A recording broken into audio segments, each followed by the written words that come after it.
sa ulo ng mga humahataw na balita. Hataw Balita. Barko ng Pilipinas sa panibagong resupply mission nitong Biyernes, muling hinarang at binomba ng tubig ng barko ng China. Hataw Balita.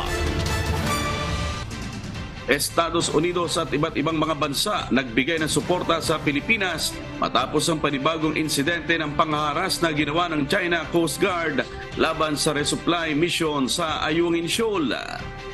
Hataw Balita. Ilang mambabatas pinaiimbestigahan sa Senado na siyasati ng umano'y pagbibigay ng lehitimong mga dokumento sa mga Chinese national para sa pagkuha ng Philippine passport. Hataw Balita.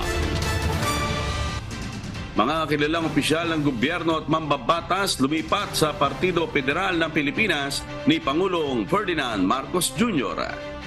Hataw Balita.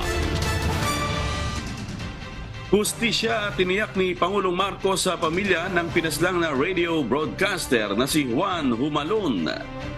Hataw Balita. At mahigit 3 piso na rollback sa presyo ng mga produktong petrolyo inaasahang ipatutupad bukas. Hataw Balita. Una sa ating mga humahataw na balita. Ginamit ng Pilipinas sa panibagong resupply mission itong Biyernes ang isa sa pinakamalaking barko ng Pilipinas, ang BRP Melchora Aquino ng Philippine Coast Guard. Tagumpay naman na nakapaghati ng supply ang mga barko ng Pilipinas sa mga sundalong nakadestino sa Ayungin Shoal. Sa kabila ito ng panibagong panghaharas at pagbomba ng water cannon ng barko ng China sa resupply boat. Si Andy Pagayona, humahataw. Hataw Balita.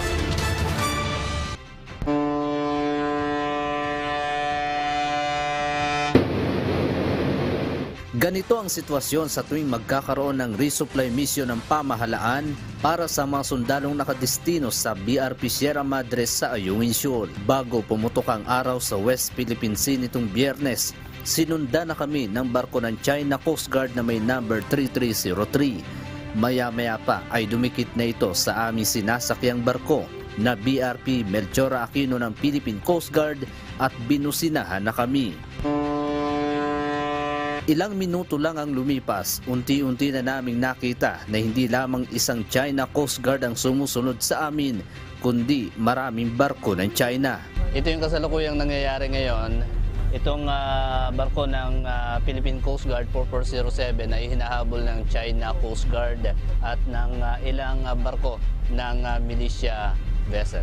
Ilang beses sinarang ang barko ng Philippine Coast Guard ng mga barko ng China, maging ang dalawang resupply boat, maging ang BRP Melchora Aquino ng Philippine Coast Guard ay ilang ulit na hinarang, pero kapansin-pansin na hindi gaanong dumidikit ang mga barko ng China. Tumulong na kasi ang BRP Melchora Aquino ng Philippine Coast Guard sa resupply mission nitong Biyernes, isa sa pinakamalaking barko ng PCG. Habang nagkaroon ng habulan sa pagitan ng PCG at China Coast Guard, namataan naman na paikot-ikot ang isang spy plane na tinitingnan ng nangyayari. Nagpatuloy ang habulan at pagharang ng mga barko ng China hanggang sa gumamit na ito ng water cannon sa ML Kalayaan, ang isa sa resupply boat na ginamit sa paghahatid ng supply. Mariin namang kinundina ng National Task Force for the West Philippine Sea ang ginawa ng mga barko ng China, lalo na ang mga dangerous maneuver at pagbomba ng tubig sa barko ng Pilipinas. Mula dito, tanaw na natin yung Sierra Madre at yung dalawang rore natin ay malapit na rin na makadikit doon sa Sierra Madre. Pero sa ngayon, makikita natin dito, nasa harapan natin, itong mga barko ng China Coast Guard at itong mga militia vessel. Sa huling resupply mission ay natanaw na namin ang BRP Sierra Madre na palatandaan na ang lugar ay pasok sa exclusive economic zone ng Pilipinas. Habang hinihintay natin itong pagbabalik ng unay sa May 1 at saka yung isang kasamang Rore na nagatid ng supply sa Ayungin, kapansin-pansin itong ginagawa ng Chinese militia vessel na paulit-ulit yung ginagawang dangerous maneuver dito nga sa ating sinasakyan barko na Melchora Aquino. Sa kabila ng panibagong pangharas ng China sa barko ng Pilipinas, ay tagumpay pa rin na nakapaghatid ng supply sa mga sundalong handang magsakripisyo para ipaglaban ang teritoryo ng ating bansa. Diyos ang aming sandigan, serbisyo publiko ang aming pinahahalagahan.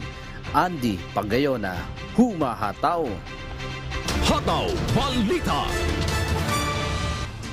Nagbigay ng kanilang suporta sa Pilipinas ang Estados Unidos at iba't ibang mga bansa matapos ang panibagong insidente ng pangharas na ginawa ng China Coast Guard laban sa isinagawang Rotation and Resupply o RORE mission sa Ayungin Shoal.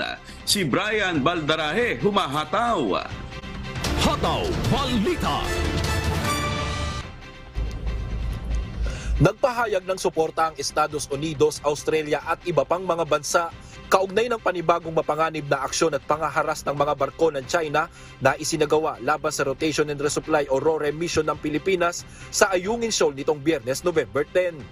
Binweltahan United States Ambassador to the Philippines Mary Kay Carlson ang patuloy na panggigipit ng People's Republic of China at iginiit na mananatili ang Washington DC bilang kasangga ng Maynila para sa isang free and open Indo-Pacific. Ayon kay Carlson, naging matagumpay ang misyon ng Pilipinas sa Ayungin Shoal sa kabila ng patuloy na panggigipit ng China at nananatiling legal ang paraan ng pagresupply ng bansa sa ating mga puwersa sa BRP Sierra Madre na matatagpuan sa buong Exclusive Economic Zone o EEZ ng bansa. Tiniyak nito ang patuloy na pagtulong ng US bilang kaibigan at kapartner.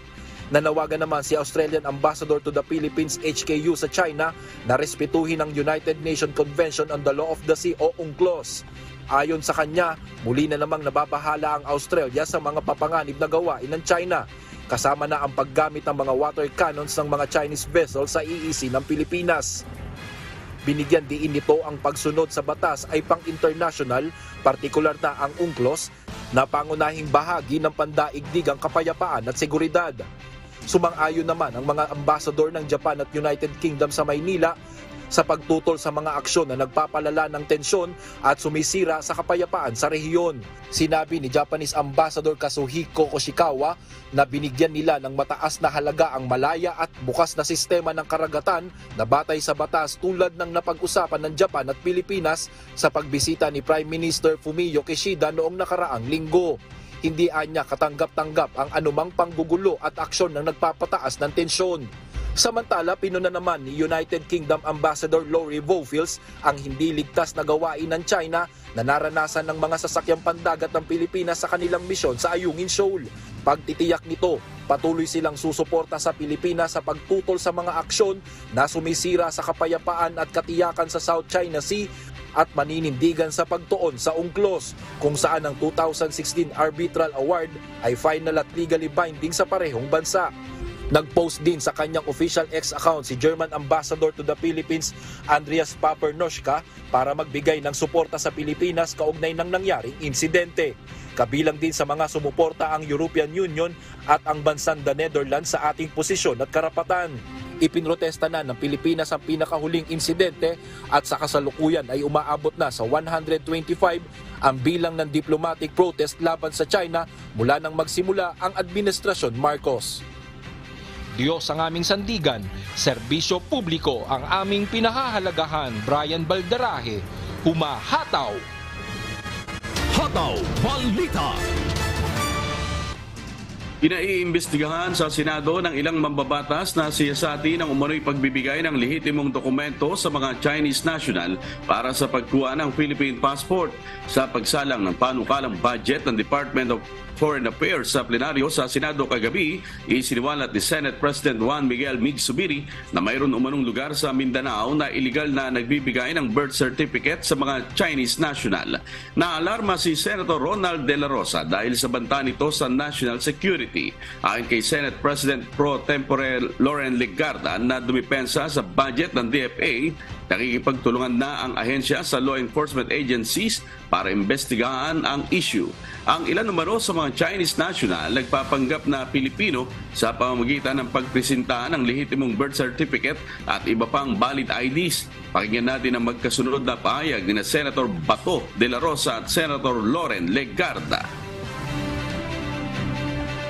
Baka mamaya itong mga Chinese speaking individuals who are not really Filipinos, baka nagkalat na yung passport doon sa kanila, and before we know it, we are already being surrounded by operatives of maybe from People's Liberation Army or whatever.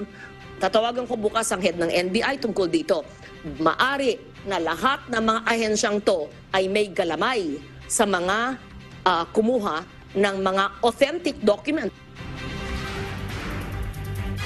Dahil dito, ipinababalik ng mga senador sa plenaryo ang naaprubahan ng panukalang budget ng Philippine Statistics Authority o PSA para sagutin ang issue.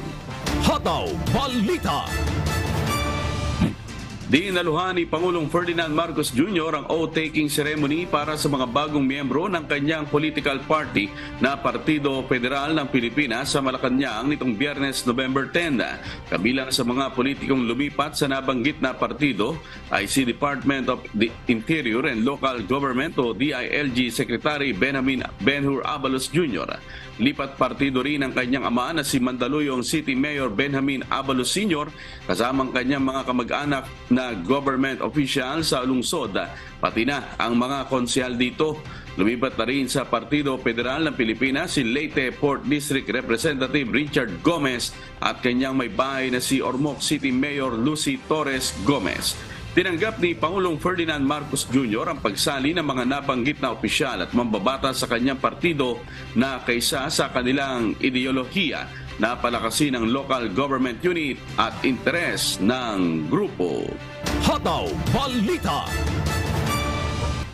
Tiniyak ni Pangulong Ferdinand Bongbong Marcos Jr. sa pamilya ng radio broadcaster na si Juan Humalon aka Johnny Walker na mabibigyan ng hustisya ang pagkakapaslang sa kanilang padre de pamilya. Ayon kay Presidential Task Force on Media Security Undersecretary Paul Gutierrez, alinsunod sa atas ni PBBM, ginagawa ng law enforcement agencies ang lahat ng kanilang magagawa upang mapanagot ang mga nasa likod ng pamamaslang. Sa ngayon, unti-unti na anyang nabibigyang linaw ang krimen habang nagpapatuloy ang investigasyon na pinangungunahan ng Special Investigation Task Group Johnny Walker. Nauna nang nagbigay ng tulong ang Department of Social and Welfare and Development sa naiwang pamilya ng radio anchor. Sa kasalukuyan, sinampahan na ng kaso ang tatlong mga suspect sa krimen na patuloy na tinutugis. Maabot na sa 3.7 million pesos ang gantimpala sa sinumang makapagtuturo at makakaaresto sa mga suspect. Hataw Balita. Sa tuwing tatanungin si Vice President Sara Duterte hinggil sa posibilidad ng Duterte at Amy Marcos na maging tandem sa 2028 national elections, tahimik at maingat ang kanyang tugon. Ayon sa kanya, masyado pang malayo para magbigay ng espekulasyon sa kung ano ang mangyayari sa 2028. Noong nakarang panayam, ipinakita ni dating presidential spokesperson Harry Roque ang posibleng tandem ni na VP Sara at Senator Amy sa mga susunod na eleksyon. Subalit sa isang eksklusibong interview nitong Biyernes kay VP Duterte sa isang event sa Davao City, inilahad niyang may pinagdaraanan ng kanilang pamilya sa gitna ng usapin ng politika. Ito'y kaugnay ng kontrobersyal na issue ng confidential funds ng OBP matapos itong questionin ng ilang mambabatas. Sa kabila ng lahat, nagpapasalamat si VP Duterte sa suportang ipinapakita sa kanya ni Senator Amy Marcos sa gitna ng mga pagsubok. Ipinakita ni Senator Amy ang buong suporta sa mag-amang Duterte. Hataw Balita. Maariing itinanggi ng Criminal Investigation and Detection Group ang umano'y paratang ni dating Bureau of Corrections Director General Gerald Bantag sa social media na may binuong hitman ng Philippine National Police na papatay sa kanya. Ayon kay PNP CIDG Director Major General Romeo Karamat Jr., walang katotohanan ito dahil siguradong mabilis nakakalat at makararating kay General Bantag kung ito man ay totoo dahil marami itong kilala sa loob ng organisasyon. Binigyang din pa niya na bagamat prioridad nila ang paghuli kay Bantag, hindi naman sila gagamit ng marahas na paraan upang maisakatuparan ito. Pakinggan po natin ang pahayag ni CIDG Director Major General Romeo Karamat Jr. Meron tayong nakita doon sa TikTok ni General Bantag na allegedly the PNP form a hitman team. There is no truth to that allegation. Bakit kung totoo yun sana, most of my men are his underclassmen. So sana sinabi na nila. So there is no truth. Binigyang din pa niya na bagamat prioridad nila ang paghuli kay Bantag, hindi naman sila gagamit ng marahas na paraan upang maisakatuparan ito. Nauna nang sinabi ng PNP na mayroong tracker team ang CIDG na naghahanap sa lahat ng wanted person kasama na si DG Bantag. Hinimok din ni General Karamat ang dating hepe ng Bucor na sumuko na at hinabong harapin ang mga consequence ng kanyang kaso. Totoo na tinawag kitang idol, pero kung talagang idol kita, sumuko ka. Idol, hindi kita, walang allegation, walang katotohanan yun na bumuo ang PNP para ikaw ay liquidate. Hindi trabaho ng PNP yan.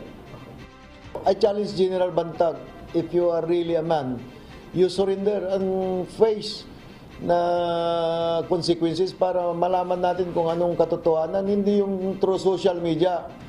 Hataw Balita. Sa iba pang balita, diniskwalipika ng Commission on Elections o COMELEC noong November 10 ang may 21 kandidato kabilang ng 10 na nanalo sa Barangay at Sangguniang Kabataan o BSKE elections ngayong taon. Busod ito ng mga insidente ng maagang pangakampanya o premature campaigning, illegal campaigning at vote buying o pamimili ng boto na napatunayan na ng first and second division ng ahensya. Batay sa datos ng poll body, 17 sa kanila ay hindi na sila maaaring mag-apila at ang hatol ay final at executory na matapos makatanggap ng Certificate of Finality at Entry of Judgment. Sa mga na-disqualify, 12 ang nag-apply para sa posisyon ng SK Kagawad, 5 para sa Barangay Kagawad, 2 para sa SK Chairperson at 2 para sa Barangay Chairman.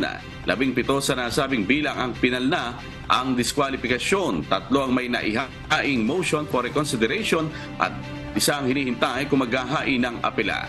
Ayon sa COMELEC, commitment ni Chairman George Erwin Garcia na agarang aksyonan ang natitirang 318 motu proprio cases mula noong November 9. Hataw Balita. Inihayag ng Bureau of Internal Revenue o BIR noong Biyernes, November 10 na layunin nitong ipatupad ang 1% withholding tax mula sa mga online seller sa Disyembre o Enero ng susunod na taon.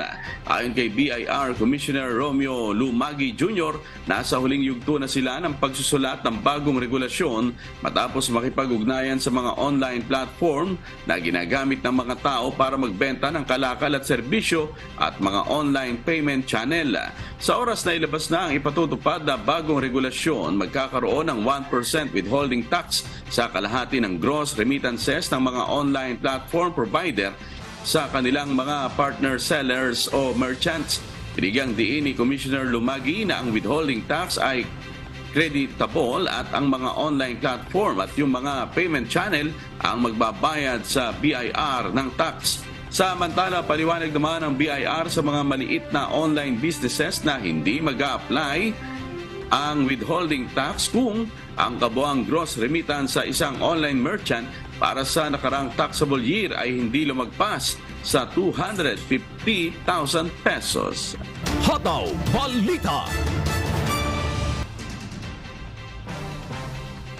Abiso po sa ating mga motorista na dumaraan sa EDSA, epektibo na po ngayong araw ng Lunes, November 13, ang mas mabigat na parusa sa mga iligal na daraan sa EDSA bus lane. 5,000 pesos ang multa sa unang paglabag, 10,000 pesos pesos at isang linggong suspension ng driver's license sa ikalawa. 20,000 pesos at 1-year suspension ng driver's license sa ikatlo, habang 30,000 pesos sa ikaapat na paglabag at posibleng pagkabawi sa lisensya. Ayon sa Metropolitan Manila Development Authority o MMDA, layo ng mas mabigat na parusa na masiguro ang kaligtasan ng mga motorista. Kabilang na rin sa layuning hindi maabala ang pagbiyahe ng mga EDSA carousel buses na may karapatan na dumaan sa EDSA busway. Hataw Balita. Inanunsyo ng Land Transportation Office o LTO na hanggang June backlog na o na lang sa lisensya ang mabibigyan ng driver's license na gawa sa plastic card. Ayon sa LTO, ito'y kasunod ng inilabas na writ of preliminary injunction ng korte na pumipigil sa delivery ng supply ng plastic cards na ginagamit sa pag-i-issue ng lisensya. Muli namang nagpaalala ang LTO sa mga may lisensya na napaso noong April 1 hanggang June 30, 2023 hinggil sa schedule ng renewal ng kanilang driver's license. Ayon sa LTO, ang sinumang hindi makapagre-renew sa itinakdang schedule ay otomatikong mag-expire at papatawa ng kaukulang penalty. Samantala, pinalawig naman hanggang April 2024 ang validity ng mga driver's license na mapapaso simula ngayong Nobyembre. Hataw Balita. Umabot na sa 8 ang bilang ng mga bayan na apektado ng African Swine Fever o ASF sa Oriental Mindoro mula nang magkaroon ng unang ulat ng kaso sa Rojas at Mansalay noong nakarang buwan. Patapos aprubahan ng Sangguniang Panlalawigan, idineklara ni Gobernador Humerlito Bons Dolor ang pagsasailalim sa state of calamity para sa mga bayan ng Nauhan, Bungabong, Bulalakaw, Bansud at Pinamalayan. Idineklara rin ni Mayor Jennifer Ina Alegre Cruz ng Bayan ng Pola ang state of calamity para sa kanilang munisipyo nitong Biyernes, November 10. Ang 8 bayan na apektado ng ASF ay parehong mga bayan na naapektuhan din ng oil spill. Bagaman milyong-milyong piso na ang pinsala dahil sa ASF, siniguro ni Gobernador Dolor na ginagawa ng pamahalang panlalawigan ang lahat para pigilan ang pagkalat ng sakit sa buong lalawigan. Para sa mabilis ang pagsusuri ng mga baboy, dumating na ang mga testing kit at test tubes sa lalawigan na binili ng lokal na pamahalaan. Hataw Balita. Magsisimula na po ngayong araw ng Lunes, November 13, ang pagpapatupad ng Adjusted Operating Hours sa lahat ng mga mall sa Metro Manila. Nauna nang napagkasunduan ng Metropolitan Manila Development Authority o MMDA at mall operators na simula November 13, 2023 hanggang January 8, 2024 ay magiging 11 a.m. hanggang 11 p.m. na ang operating hours ng mga mall sa NCR. Layunin nito na maibsan ang inaasang lalong pagbigat ng trapiko ngayong nalalapit na ang holiday season. Bukod sa adjustment sa operating hours, ang lahat ng mall sale ay papayagan lamang tuwing weekend. Maging ang delivery ng mga produkto sa mga mall ay pinahihintulutan lamang sa gabi mula alas 11 ng gabi hanggang alas 5 ng umaga upang hindi na sumabay sa bulto ng traffic. Hataw Balita. Hinikayat ng Department of Trade and Industry ang mga micro, small and medium enterprises o MSMEs na lumipat na sa cashless transactions bilang proteksyon sa mga peking pera at para magkaroon ng malaking ginhawa sa online payments. Dahil sa naging magandang pagtanggap ng publiko sa cashless transactions, pinigting ng kagawaran ng kampanya para sumunod sa trend. Naturang trend ang mga negosyante. Ayon kay Mary Jean Pacheco, ang Assistant Secretary for Digital Philippines ng Department of Trade and Industry, layunin ng nasabing hakbang ng ahensya na matulungan ang mga nagnenegosyo na makasabay sa digital transformation ng sektora. Pakinggan po natin ang pahayag ni DTI Assistant Secretary Mary Jean Pacheco. The DTI is promoting, of course, the digitalization of micro, small, medium enterprises. So this is the reason why we are very much involved in making sure that we are supporting the transformation journey of enterprises, especially the micros. Kamakailan inilunsad ng Bangko Sentral ng Pilipinas ang kampanya sa cashless payments sa mga pampublikong pamilihan at sa transportation services. Layo ng paleng QRPH Plus na palakasin ang katatagan ng pananalapi ng mga Pilipino at tulungan silang mapakinabangan ng mga oportunidad sa ekonomiya.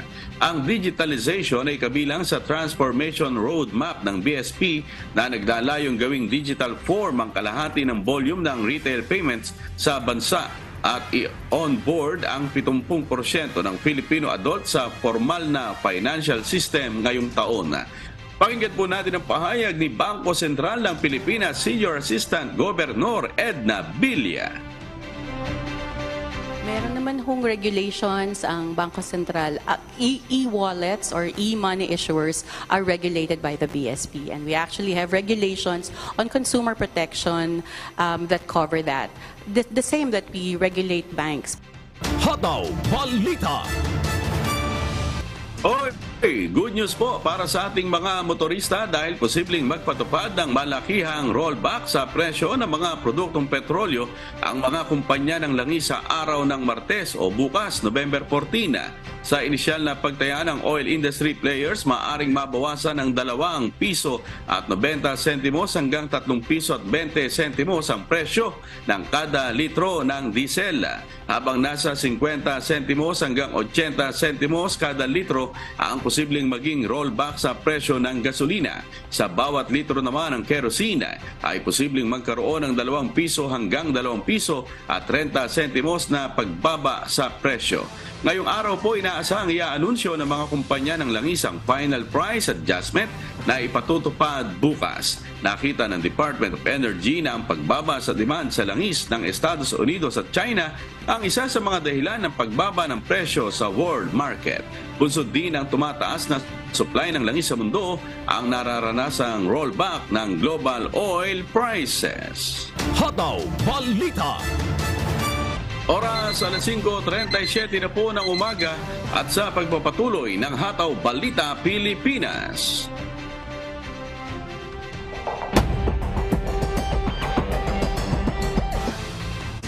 Nasa kustodiya na ng pulisya ang itinuturong suspect sa pagpatay sa 3 miyembro ng pamilya, kabilang ang nanay na si Maylene Golyoso Birhen at 2 minor de edad ditong mga anak sa Barangay Luna, Surigao City, gabi ng Huwebes, November 9. Patay sa investigasyon ng mga otoridad, naging witness sa nangyaring pananaksak ang nakaligtas na anak ni Maylene.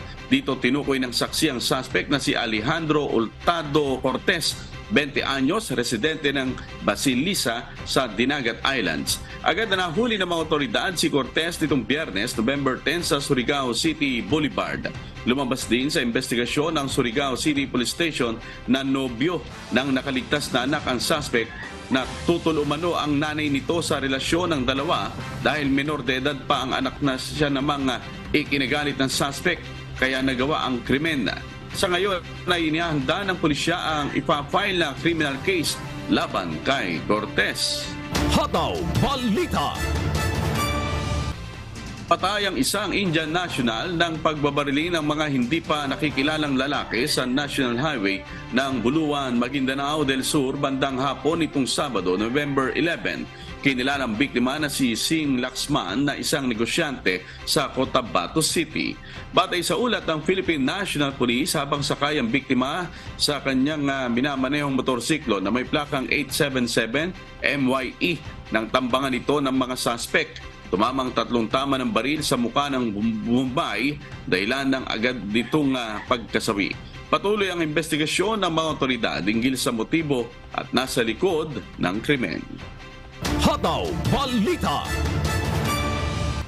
Arestado ang 4 na suspect sa isinagawang buy-bust operation ng pinagsanib na puwersa ng Philippine Drug Enforcement Agency o PIDEA, Bangsamoro Autonomous Region in Muslim Mindanao o BARM, Cotabato City Mobile Force Company Interagency Task Force, Cotabato sa isang fast food park sa Central Sinsuat Avenue, Cotabato City noong Sabado, November 11. Kinilalang mga suspect na sina Usman Musa Al-Raji Bayam, Kenny Bagundang sa Paratiang.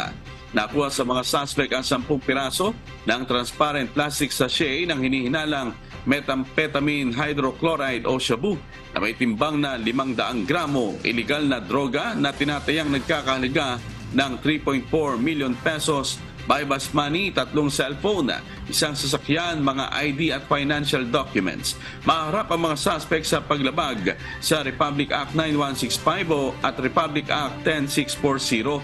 Sa ngayon, nakakulong ang mga ito sa jail facility ng PIDEA BARM. Samantala, arestado ang isang high-value target matapos magbenta ng shabu sa isinagawang buy-bust operation sa Barangay Rosary Heights, Cotabato City noong Sabado. Kinilalang suspect na si Efraim Datumanong, 29 years old. Nakuha sa kanyang isang piraso ng transparent plastic sachet o shabu na may timbang na 50 gramo na nagkakahalaga ng 340,000 buy-bust money at isang cellphone. Una nang nahuli ang suspect sa Davao City matapos masangkot sa pinagbabawal na gamot. Naharap ang suspect sa paglabag sa Republic Act 9165 at Republic Act 10640 o Comprehensive Dangerous Drugs Act of 2002. Hataw Balita. Asahan po na sa araw ng Miyerkules, November 15 ang pagbagal ng daloy ng trapiko sa kahabaan ng Santa Rosa Tarlac Road dahil sa isasagawang rehabilitasyon ng Santa Rosa Bridge sa bayan ng Santa Rosa sa Nueva Ecija. Pinapayuhan ng mga otoridad ang mga motorista na magbaon ng mahabang pasensya at sumunod sa lahat ng ipinatutupad na batas trapiko upang makaiwas sa multa at abala. Si Danny Munar, humahataw. Hataw Balita. Sinimulan na ng kontratista ng Department of Public Works and Highways o DPWH ang paglalagay ng mga vertical clearance barrier sa Santa Rosa Bridge sa bayan ng Santa Rosa, Nueva Ecija. Ayon sa lokal na pamahalaan ng Santa Rosa, dahil sa panganib na maaring idulot ng sirang bahagi ng tulay, ipinagbabawal na sa mga mabibigat na sasakyan gaya ng mga truck at bus ang pagdaan dito. Pinapayagan naman ang pagdaan ng mga pumapasadang modernized jeep at mga light vehicle.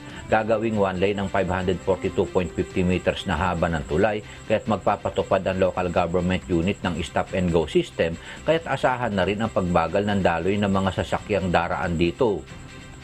Hiling ng Santa Rosa LGU ang kooperasyon at pakikiisa ng mga motorista upang maging maayos ang daloy ng trapiko sa loob na 9 na buwang rehabilitasyon ng nasabing tulay. Diyos ang aming sandigan, serbisyo publiko ang aming pinahahalagahan. Danny Munar, humahataw!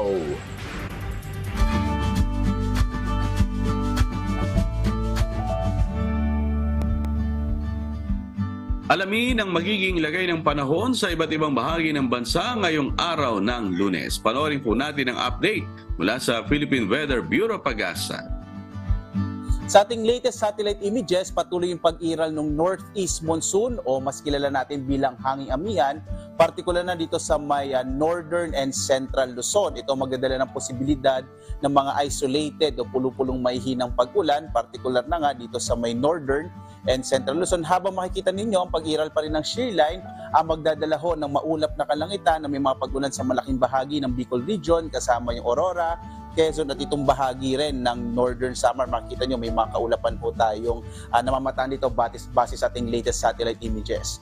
Samantala, patuloy yung pagmamonitor natin dito sa low pressure area na ating minomonitor sa ngayon o binabantayan. Huling namata na sa 1,400 kilometers silangan ng northeastern Mindanao. Base ho sa ating pinakamanga huling datos sa nakalap, malaki yung potensyal na itong low pressure area na ito ay maging bagyo posible ngayong araw o bukas at posible rin na ito ay papasok ng Philippine Area of Responsibility. Sa ibang bahagi naman ng ating bansa, sa Visayas at Mindanao, posible pa rin yung mga isolated rain showers and thunderstorms sa hapon hanggang sa gabi.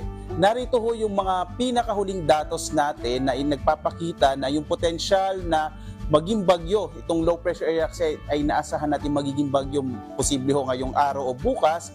At araw ho ng Miyerkules na umaga, papasok na ito ng Philippine Area of Responsibility at posible bandang araw ng Huwebes ay nasa loob na ito ng Philippine Area of Responsibility bandang umaga. posible pa rin ho itong magbago at hindi pa rin natin masasabi yung kanyang hanggang saan yung lakas o saan dito pupunta sa ngayon. Hanggat hindi pa ito nagiging ganap na bagyo, hindi pa ho tayo makapaglalabas ng truck. Bagamat pag buwan ho ng Nobyembre, yung kadalasan na truck ng bagyo ay dito sa may bahagi ng Visayas or Mindanao, o minsan ho ito yung nagre-recurve patungo sa may bahagi naman ng Japan. Yun ho yung mga usual track natin ng mga bagyo kapag buwan ng Nobyembre at Disyembre. Mag-update ho tayo dito sa Pag-asa, particular na dito sa binabantayan natin na potensyal na maging bagyo ngayong araw o bukas. Samantala, narito ang ating inaasang magiging lagay ng panahon dito sa Luzon. Malaki yung tsansa ng mga pag-ulan sa may bahagi ng Bicol Region, gayon din sa may Aurora at sa Quezon, gayon din ho sa Northern Samar. Dulot yan ng pag-iral pa rin ng shear line o ito ho yung banggaan ng mainit at malamig na hangin. Samantala, may mga mahihina hanggang katamtamang pag-ulan pa rin tayo dulot naman nitong amihan o northeast monsoon sa may bahagi ng Batanes, kasama din ho dito sa may Apayao at ilang bahagi ng Cagayan Valley at gayon din posible ho yung mga isolated light rain sa may bahagi naman ng Ilocos Region, lalabing bahagi ng Cordillera at gayon din sa may Central Luzon. Sa may kabahagi naman ho, sa bahagi naman ng Kamaynilaan at sa nalalabing bahagi ng Luzon, inaasahan pa rin natin medyo mainit pa rin ho yung ating umaga hanggang tanghali, habang sa hapon hanggang sa gabi ay malaki pa rin yung tsansa ng mga pag-ulan dulot ng mga localized thunderstorms.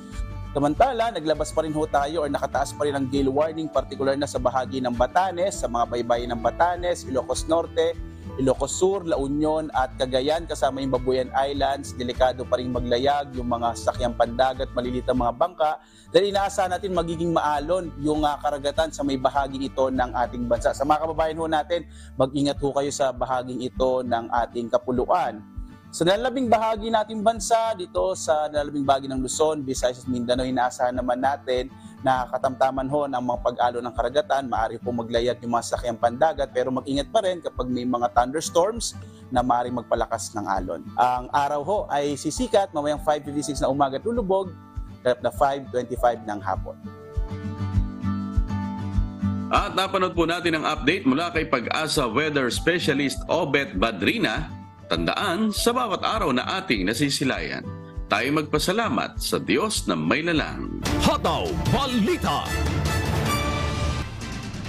Mapakikinggan na sa lahat ng digital music platform ang pinakabagong single ng Dabawenya singer-songwriter na si Peniel na pinamagatang Untitled sa ilalim ng KDR Music House.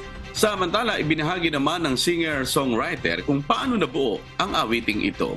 Si Gladys Tuwabi, humahataw. Hataw Balita.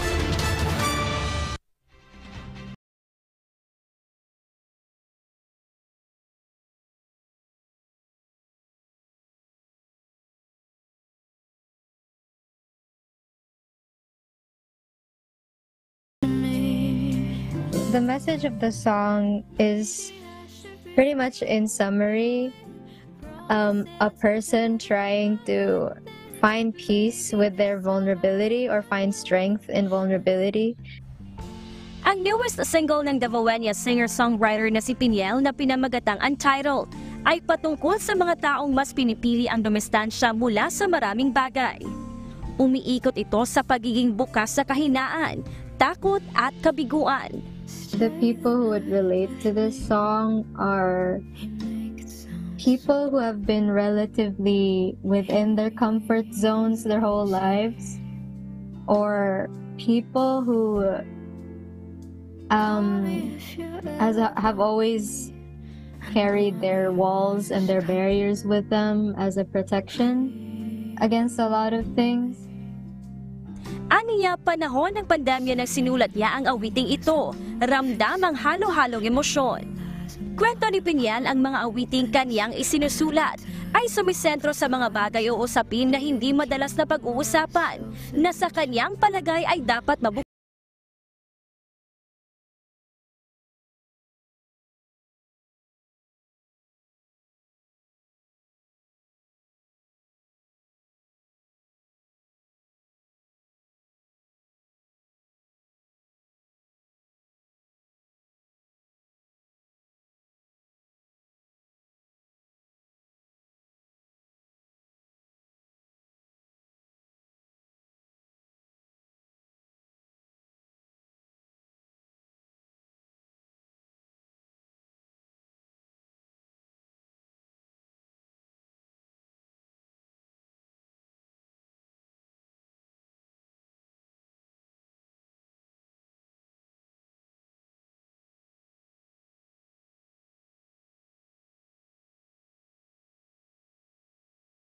company dahil sa pagbibigay sa kanya ng malawak na oportunidad na lalong mas nagbigay ng inspirasyon sa kanya upang ipagpatuloy ang kanyang pangarap and touch the lives of many sa pamamagitan ng musika.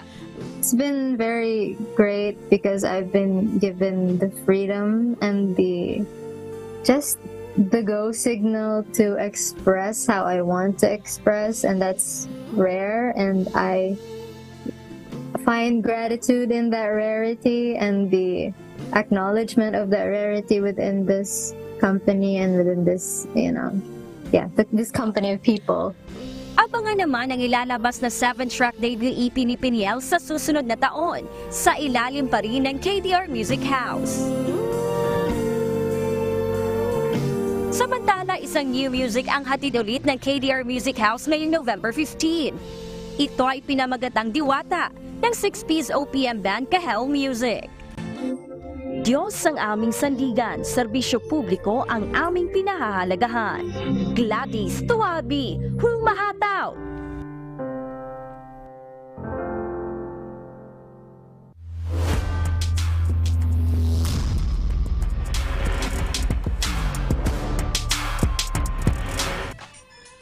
Nakuha ng GSIS Furies ang come from behind victory matapos ang kanilang makapigil hiningang match kontra OP-PMS Trail Blazers sa pagpapatuloy ng eliminations round ng UNTV Cup Season 10 kahapon. Ang Judiciary Magistrates naman at PNP responders ang kanilang mga katunggali. Narito ang ulat ni Bernard Dadis.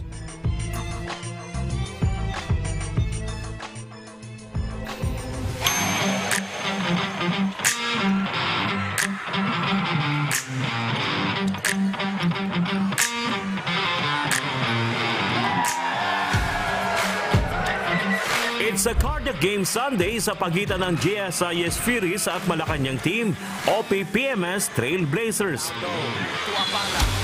Sa first quarter, mainit na opensa ang ipinamalas ng Trail Blazers sa pangunguna ni John Aljard with 10 points at 9 points naman si Chris Dalaten para ilista ang 9-point advantage 20-29. Habang si Jefferson Gonzalez ang nanguna sa offense ng Furies with 10 points sa first kanto. Nag-step up si Robert Faundo ng Malacanang team with 9 points combined sa 8 points ni John Aljard na mainit pa rin sa opensa para alagaan ang kanilang 13 points na kalamangan 33-46 and of first half. Nag-umpisa na mag-bounce back ang GSIS with 9-0 run makalipas ang unang 5 minuto ng third quarter. Subalit ginising ni Aljard ang opensa ng OP-PMS at nanatiling kontrolado nila ang ball game 52-62. Last quarter, unti-unting nakadikit ang GSIS with Bansali leading the offense hanggang sa naagaw na ang abante 68-65 last 3 minutes and 4 seconds courtesy ng 3-point dagger ni John Paul Hoxon. Umangat pa sa 7 points ang abante ng GSIS sa last 2 minutes. Pero sumagot ang back-to-back sa Rainbow Country si Faundo at nakadikit na ang Malacanang 72-71.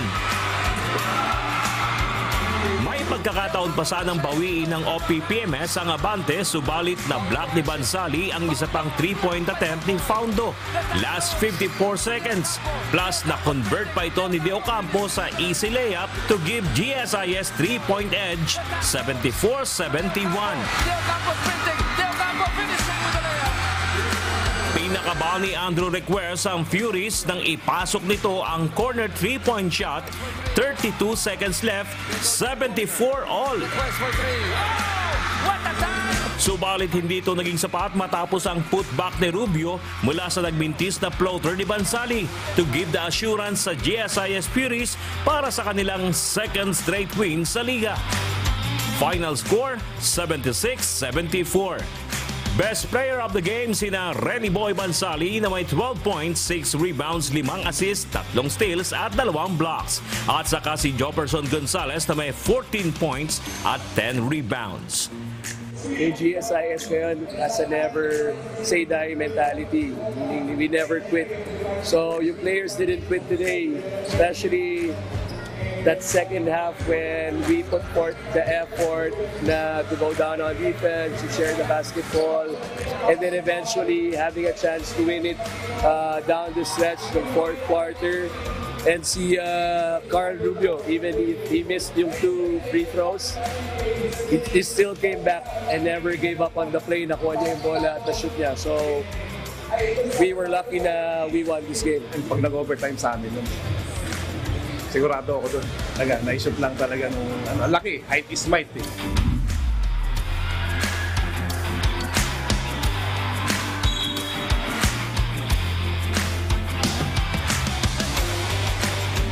Dinamina naman ng Judiciary Magis ang DOJ Beacon sa kanilang bakbakan sa score na 81-71. Best player of the game si Ariel Capus at Frederick Salamat. Dahil dyan, may 2 ng panalo ang Magis habang ito na ang ikalawang sunod na pagkatalo ng DOJ.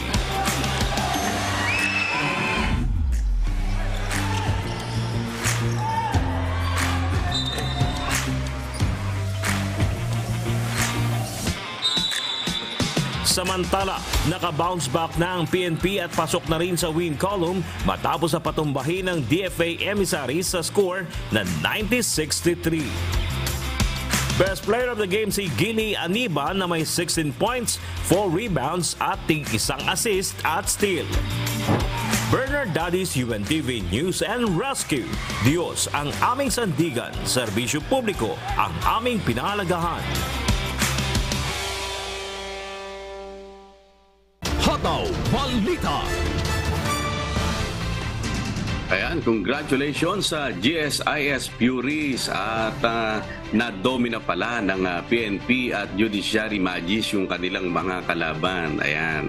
At shoutout po kay Brada Alex Unabia at sa kanyang boss na si Conrado Masungsong at happy birthday daw po kay Calamba City Mayor Ros Rizal. At ganoon din kina Romel Bañez Ordonez, Nisha at Nisha Tolentino.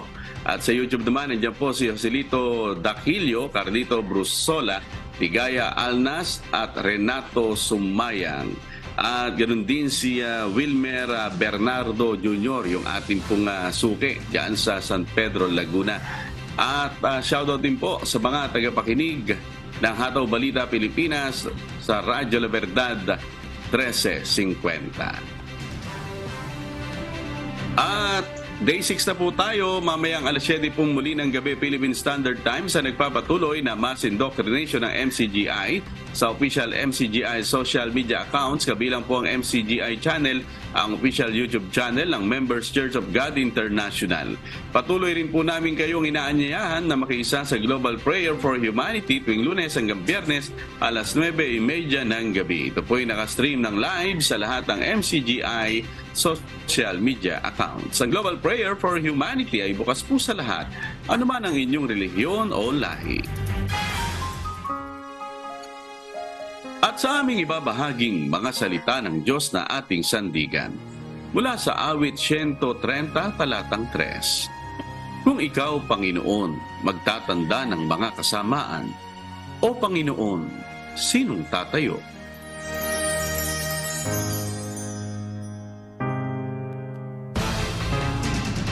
At yan po ang mga umahataw na balita ngayong umaga ng Lunes, ika-13 sa buwan ng Nobyembre 2023. Sa ngalan po ng lahat ng bumubuo ng UNTV News and Rescue at ng UNTV Radyo La Verdad 1350, ng ating mga correspondent mula Luzon, Visayas at Mindanao.